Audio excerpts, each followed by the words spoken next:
In case you're wondering, no, I'm not wearing a dress. And no, I'm not saying what I'm wearing underneath. This is a ko. This is my national dress. This is how all men dress in Bhutan. That is how our women dress. Like our women, we men get to wear pretty bright colors.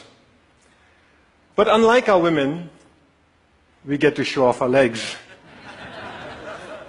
Our national dress is unique. But this is not the only thing that's unique about my country. Our promise to remain carbon neutral is also unique. And this is what I'd like to speak about today, our promise to remain carbon neutral.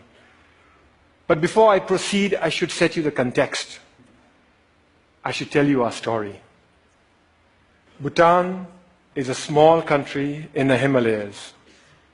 We've been called Shangri-La, even the last Shangri-La. But let me tell you right off the bat, we are not Shangri-La. My country is not one big monastery populated with happy monks. The reality is that there are barely 700,000 of us, sandwiched between two of the most populated countries on earth, China and India.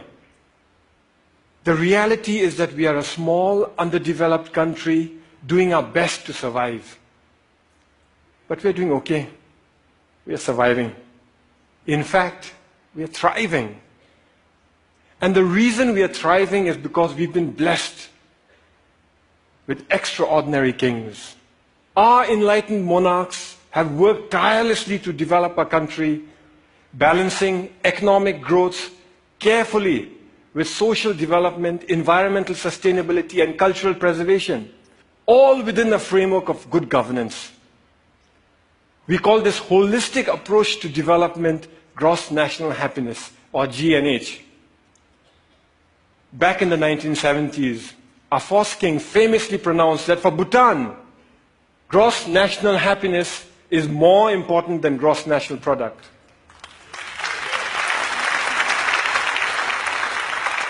Ever since, all development in Bhutan is driven by GNH, a pioneering vision that aims to improve the happiness and well-being of our people.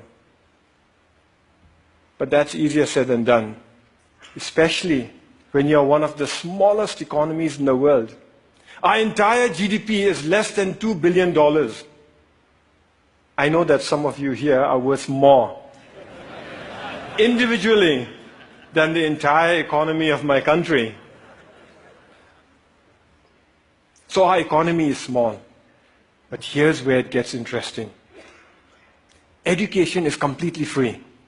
All citizens are guaranteed free school education, and those that work hard are given free college education. Healthcare is also completely free.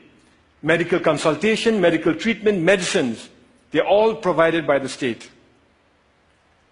We manage this because we use our limited resources very carefully, and because we stay faithful to the core mission of GNH, which is development with values.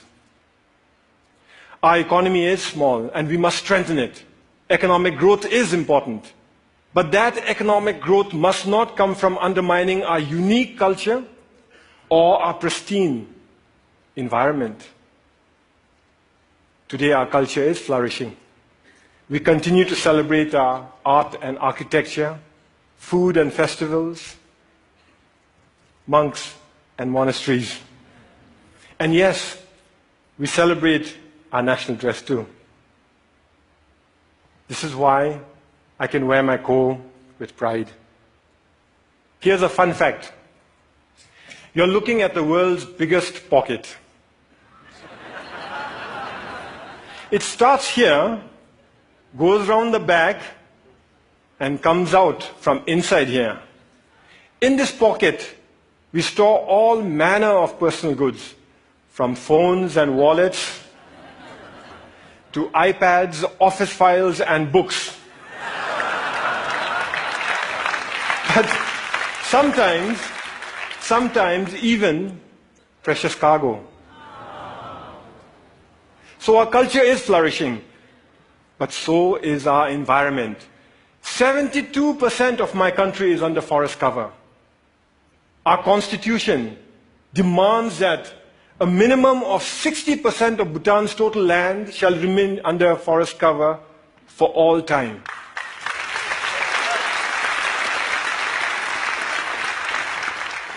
Our constitution, this constitution, imposes forest cover on us. Incidentally, our king used this constitution to impose democracy on us. You see, we, the people, didn't want democracy. We didn't ask for it. We didn't demand it. And we certainly didn't fight for it. Instead, our king imposed democracy on us by insisting that he include it in the constitution. But he went further. He included provisions in the constitution that empower the people to impeach their kings, and included provisions in here that require all our kings to retire at the age of 65. Fact is, we already have a king in retirement. Our previous king, the Great Fourth, retired 10 years ago at the peak of his popularity. He was all of 51 years at that time. So as I was saying, 72% of our country is under forest cover. And all that forest is pristine. That's why we are one of the few remaining global biodiversity hotspots in the world. And that's why we are a carbon neutral country. In a world that is threatened with climate change, we are a carbon neutral country. Turns out it's a big deal. Of the 200 odd countries in the world today, it looks like we are the only one that's